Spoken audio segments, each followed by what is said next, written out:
Good morning and welcome to Leon County Today with Sheriff Walt McNeil. And Sheriff, it is back to school time. All right, it's back to school. Our kids are getting back in school, and I'm sure the teachers are happy, the parents are happy. Summer The kids over. maybe not so much. Well, hopefully they are. Yeah. We're looking forward to the school year. Obviously, our job is to do everything we can to keep our kids safe, and we put a number of things out there during the summer months in terms of driving safety. We just had a mock exercise. We talked about reunification. Right. And now it's time for school to begin, and I can tell you that we're all ready. All law enforcement's ready. Our school resource deputies are ready. Are the kids ready? That's a big question, but we've got a lot to unpack in today's show. We've got one of our own on the show today who is a school resource deputy who many of our viewers will recognize, but taking on a statewide role that is really a great platform. Yeah, I'm very, very proud of Paul and the great work he's done. He has been working with school resource for a number of years, over 20 years, and has become, quite honestly, a household name for many of our kids and the parents. He's been in our school system so long that if there are parents out there now that know him and come and greet him and just makes us all feel comfortable knowing we've got somebody with Paul's skills out there. And now, not only is he providing those services for us here locally, but he's moved on to some higher ground in terms of school resource. I think he's one of the leaders in school resource across the state of Florida. Across the state of Florida. So he's going to tell us today about what that all means. But, you know, really the role of a school resource deputy is so multifaceted. You know, there's a safety component, but they really are a great reassurance tool for kids. Oh, they are. They absolutely are. They are the conduit, quite honestly, between the students and law enforcement, obviously, but also they have so many other roles. They're a father figure or a mother figure on the campus for the students.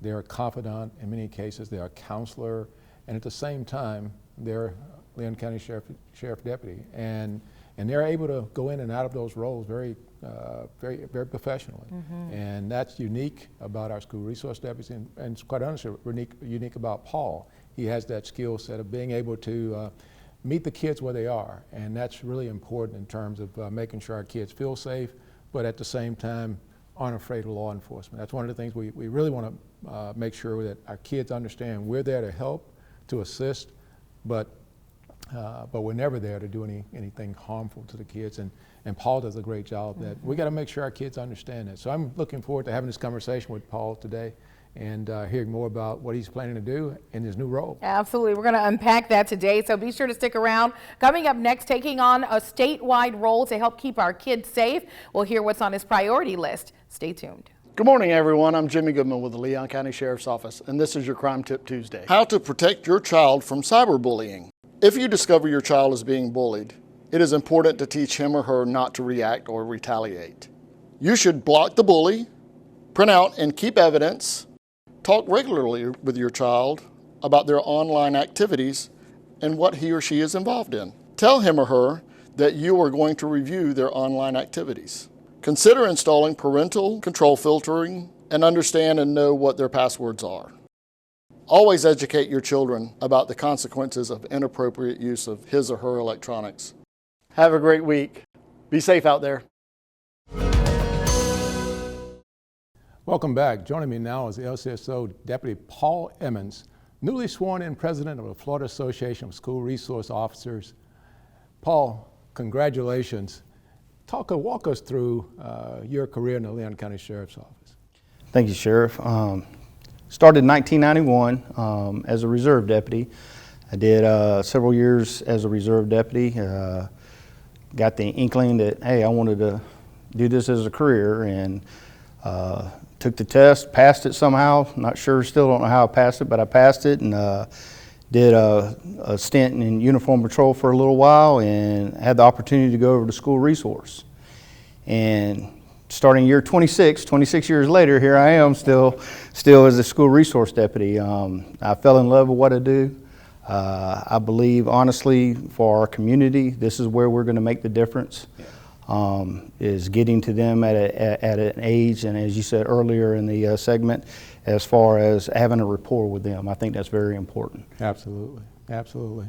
Now, we're going to talk about you as the president of the association, but first let's talk about how have you seen the changes in the school resource deputy responsibilities over the years? Over 20 years, how has it changed? Well, it used to be we were the kind of the joke of the agency, 20-something years ago, and people, oh, what was a big thing you had today, a stolen lunch or something like that. And as times have changed, unfortunately, around the country with the violence that's going on, we've come to the front line all the way around. There's not a deputy here in Leon County that probably does not get a call weekly from a detective trying to follow up on cases that are things that are occurring in the community to get some information, and that starts with that rapport that we build with these students, and being able to get that information to be able to solve a case that we're working. And I mean, it's just my opinion is that this is one of the most important units that a agency can have. Right. Yeah, I completely agree with you, Paul. That's you're right there, and the other school resource deputies are right there all the time in the schools. But now you're the president of the Florida Association of School Resource Deputies. Talk about that role. How did you get to be the president? Actually became the Region 1 director back in 2000. Held that position for 16 years.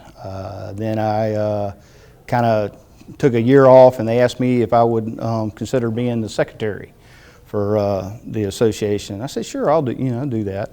And then it came up, president. We had to do a year of or 2 years of the president-elect. I put in for that, ran unopposed, so I got it. And then this past year, our 43rd annual conference, I was sworn in at the end of the conference as the state president. Now, your state president got a whole lot of responsibility now, 17 years in various other positions. So what are your takeaways from the conference, and what are some of your goals as you go forward? This is the conference is a great networking tool to see what other agencies, what other deputies and officers do, how they handle things. This past year we had the Boston Marathon officers come and speak to us as far as the aftermath, what they learned from that. Years past we've had the Sandy Hook officer came last year and actually spoke to us, and we had takeaways from that as far as the things that we learned. And this year we had de-escalation as far as in the classroom, as far as with the students that they get upset and might get out of control, or parents, whatever the situation is. We're learning. That's our big thing, is trying to de-escalate instead of just putting them in handcuffs and dragging them off. That's not what we want. We want to build that rapport. We want to explain what our role is and get through to the community. Okay, fantastic. Well, tell you what, you have made all of us proud here in the Leon County Sheriff's Office. So congratulations once again on that position. And up next, Deputy Edmonds tells us what's on his priority list and the message he has for our students in this school year. Stay tuned.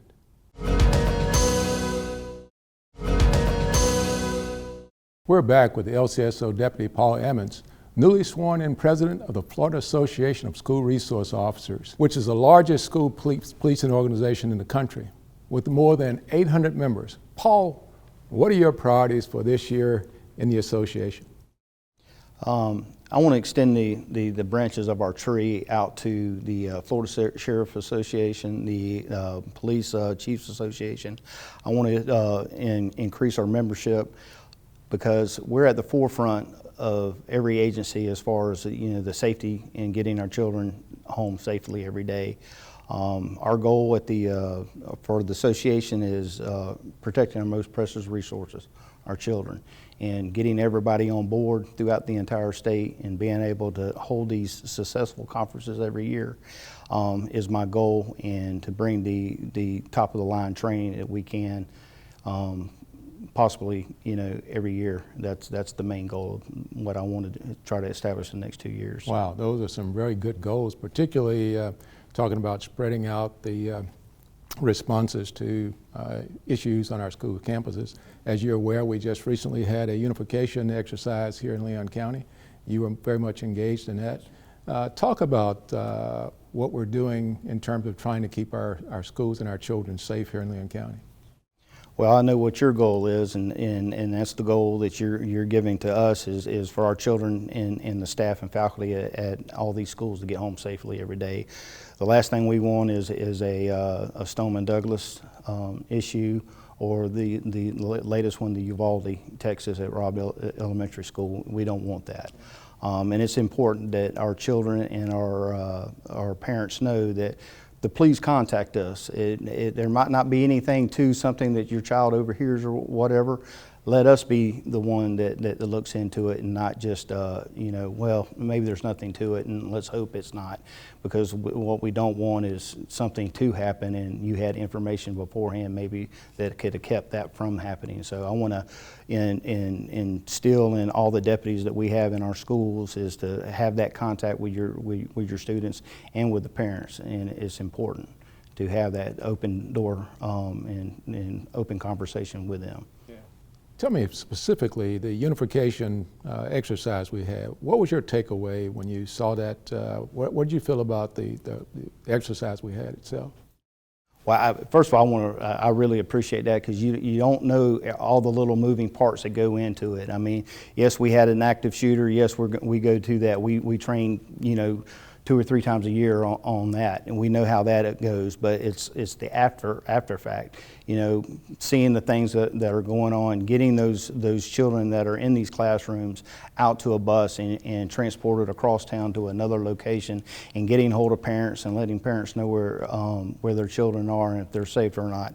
There were so many moving parts on that exercise last Thursday. I mean, it was mind blowing. And being part of it, being in it, but then sitting back and doing the debriefing afterwards with all the different teams and the different entities as far as EMS and the fire department, the Tallahassee Police Department, FHP. I think we had FSU. We had numerous people that came in as spectators and watched what we were doing and seeing how we ran that and how we did that. And I mean, we can't do nothing but get better. We're never going to do anything perfect. So all the training that we go through yearly or all the time, not yearly, but all the time is our goal is to get better each time. Well, you certainly are, Paul, and I appreciate that. Now, we've got a new school year starting. New kids, first-time drivers to school and that sort of thing. What kind of tips do you have for the kids out there?